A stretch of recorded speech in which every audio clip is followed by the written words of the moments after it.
Hello everybody and welcome back.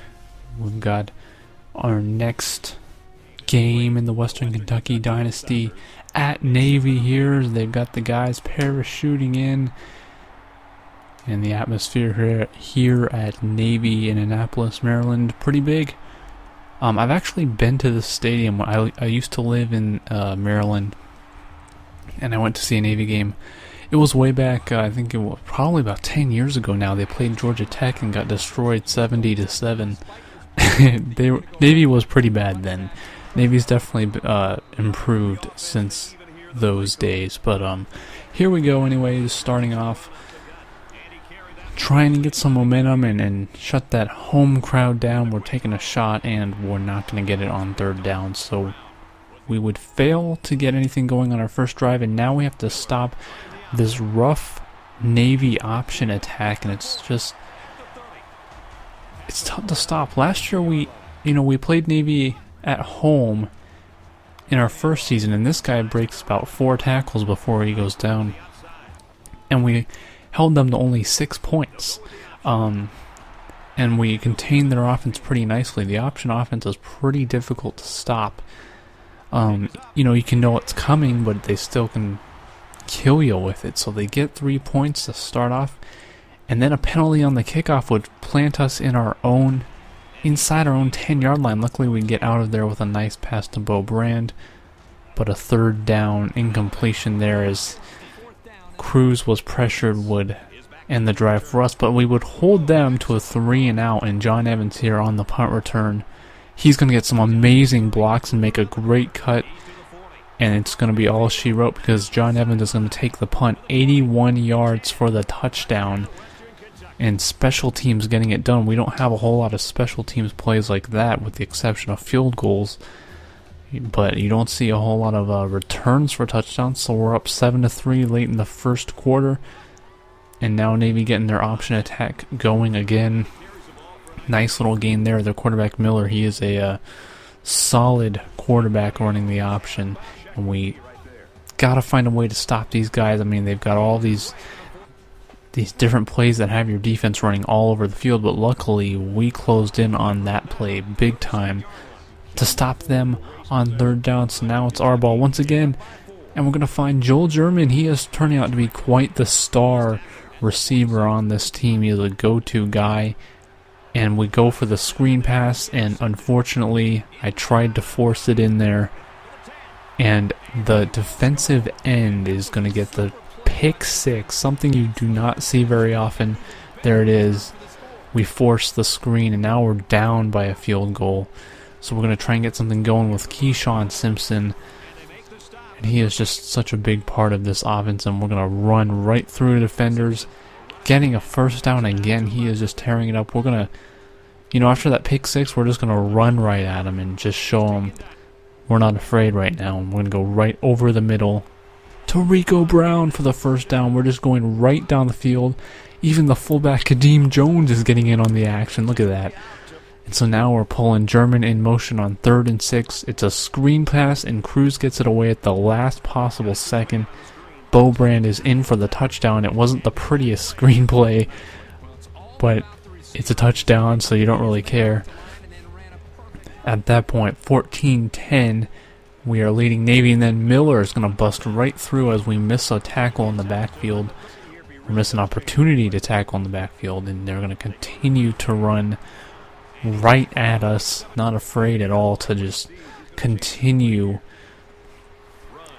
pounding it at us.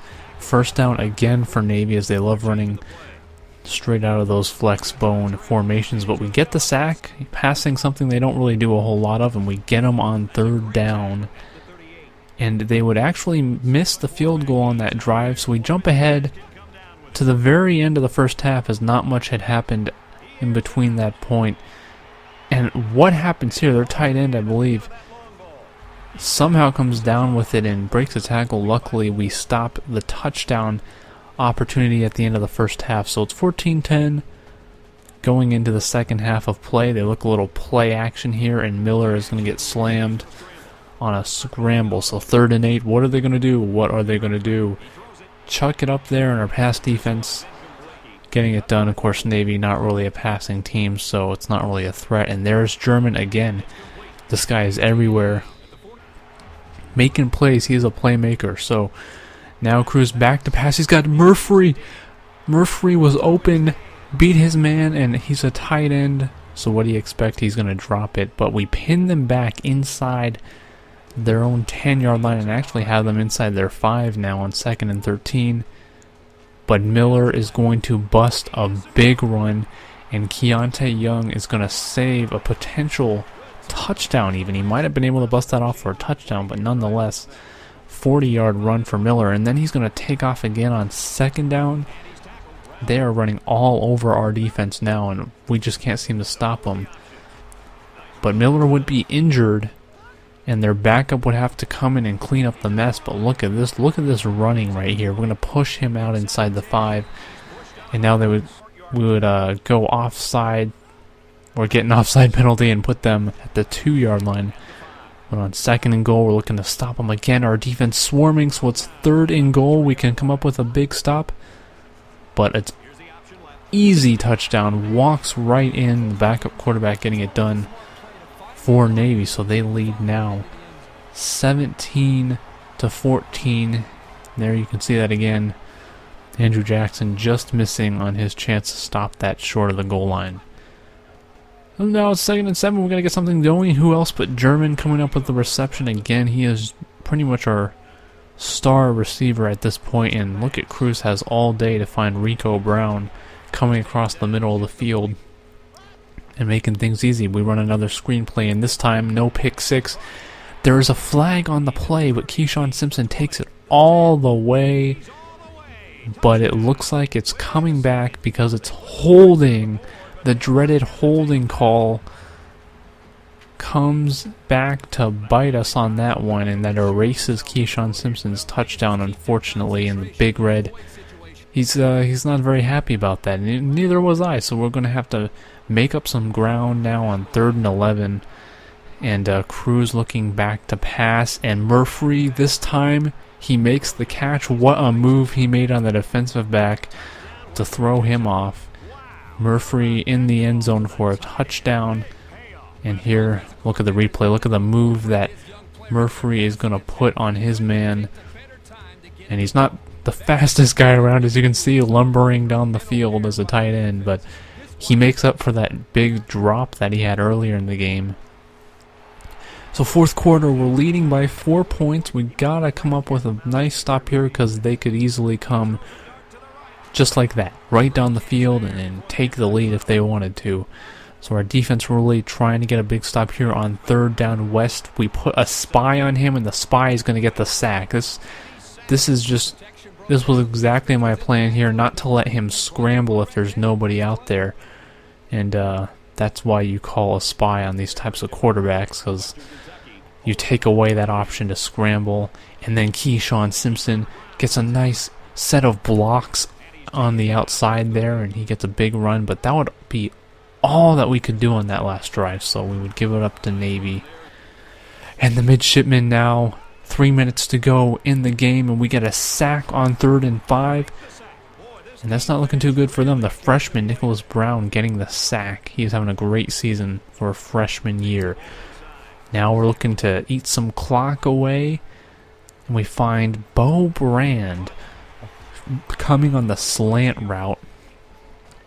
1st and 10 now. We're going to get an option play, and John Cruz is going to get about 8 yards on this one. Now we're making Navy use their timeouts. 3rd and 1, and John Evans straight up the gut. Can't quite get in the end zone, but it's 1st and goal, and Keyshawn Simpson out of the Maryland I formation gets right into the end zone. Great blocking, and just a nice little easy run for the touchdown. And that's going to be the final, 28-17. We come away victorious, which means that we finish our non-conference schedule with a 3-1 record. That is a win better than our 2012 campaign when we posted a 2-2 record. So there you can see it, 12 of 19, 165 yards and 2 touchdowns for John Cruz. Keyshawn Simpson continues to miss the 100-yard mark, but that's okay. He averages 5 yards a carry. So Joel German, 5 for 51 on that one. Nice day for him, having those 5 catches, which is pretty good because we don't pass all that often. So I've been trying to incorporate more passing into the offense, though, because Cruz is a better passer than what we saw last season. So, but yeah, good game for us. Now we're going to be heading into our conference schedule with a solid 3-1 record, like I said. And we're going to be playing at UL Monroe, the team who beat us on our own soil last season, 23-21. We won a little revenge going into their stadium.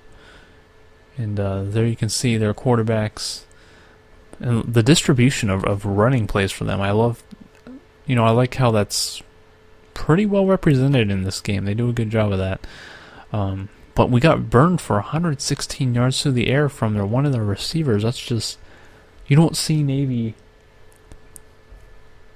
having receivers that have 100-yard games, let alone passing for 100 yards as a team in a game. They don't do that usually. So our passing defense has been a little shaky this year so far, but we're 3-1, so can't be too disappointed. Here we'll take a look at the final team stats. And as you can see, both teams rushing for well over 100 yards total. Navy passing for 229 yards. That's just very unusual. And we shouldn't have given up that many passing yards to a team like Navy. But regardless, we won. And here's the conference standings before we hit conference play. As you can see, where everybody stacks up in the Sun Belt.